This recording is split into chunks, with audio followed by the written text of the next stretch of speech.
دیکھیے شب برات آ رہی ہے اللہ کے فضل سے، پھر اس کے فوراً بعد رمضان بھی آئے گا چند دنوں۔ اب کیا وقت ہے اس رحمت میں داخل ہونے سے پہلے ہم ذرا اپنی پچھلی کوتاہیاں چن لیں، اپنی غلطیاں سمیٹ لیں، اپنی عادات کو ٹھیک کریں۔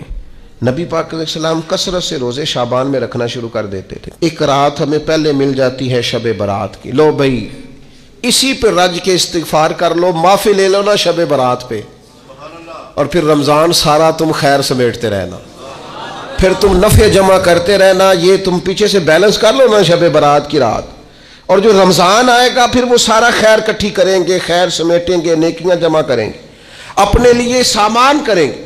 میرے بھائی اپنی زندگی میں ہم سے جو کمیاں رہ گئیں، پتہ ہے اللہ تعالیٰ نے توبہ کا دروازہ ہر وقت کھلا رکھا ہے، اور فرمایا لا تقنطوا من رحمت اللہ، تم نے مایوس نہیں ہونا، ان اللہ یغفر الذنوب جمیعا، اللہ تمہارے سارے گناہ ہی معاف کر دے گا۔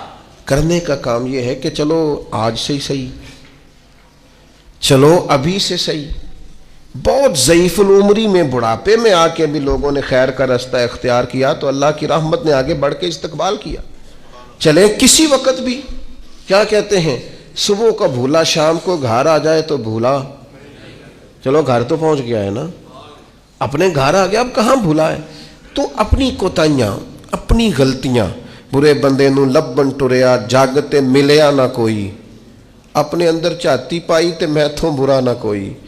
اپنی کمزوریاں تلاش کریں، ان کے لیے اپنے آپ کو کٹہرے میں کھڑا کریں، اپنے آپ سے سوال جواب کریں، اپنے ساتھ گفتگو کریں۔